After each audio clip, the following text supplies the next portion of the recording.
딸아이가 중학교 때 남편의 사업이 망하면서 저와 함께 1년간 친정살이를 하게 되었습니다. 그런데 친정아버지와의 부딪힘이 있었고 아버지의 노여움으로 다시 아이들과 저는 떨어져서 살게 되었습니다.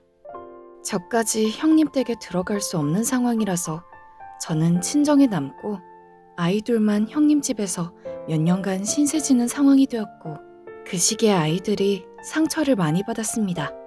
딸아이에게는 그때 받은 상처가 아직도 남아 있습니다. 저 또한 몸도 건강하지 못했고 힘든 생활을 하다 보니 떨어져 있는 아이들을 제대로 돌보지 못했습니다. 딸아이와는 작년까지 정말 원수가 맞다 싶을 정도로 관계가 나빴습니다. 병은 유전이 된다는데 눈치를 보고 서로 아웅다웅 다투면서 살다 보니 저도 아프고 딸아이도 계속 아팠습니다. 저는 딸아이를 출산하는 과정에서 심장병이 생겨서 현재까지 치료를 하고 있습니다. 제 삶을 돌이켜보니 그동안 제가 고집과 아집으로 잘못 살아온 대가를 삶에서 고스란히 다 겪고 있는 것 같았습니다. 정법을 만난 지 1년이 지났습니다. 공부하는 중에도 딸아이와는 몇 번의 부딪힘이 있었습니다. 스승님께서는 나에게 오는 모든 환경은 다 나를 공부시키는 것이라는 말씀에 딸아이가 하는 말과 행동을 모두 보고 듣고 흡수하는 공부를 1년째 하고 있습니다. 웬만한 사건은 그냥 그러려니 하고 받아들이는 연습을 합니다.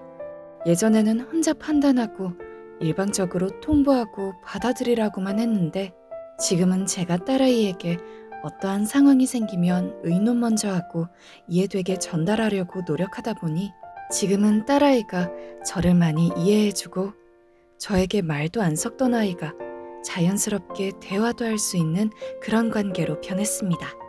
저에게 수술을 안 하면 죽는다고 말씀하셨던 의사 선생님께서도 약물로 그대로 치료하자고 하셨고 딸아이도 여러 번 수술과 시술로 힘든 상황을 겪고 난 후 지금은 다행히 예전처럼 병원을 자주 안 가도 되는 상태로 건강이 호전되었습니다.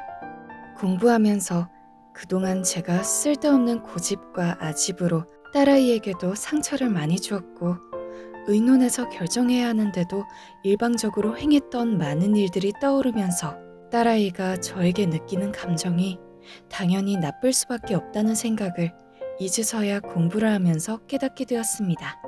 바르게 살기 위해서는 노력 없이는 성장할 수 없다는 삶의 지혜를 정법 공부를 통해서 하나씩 깨우쳐가고 있습니다. 감사합니다.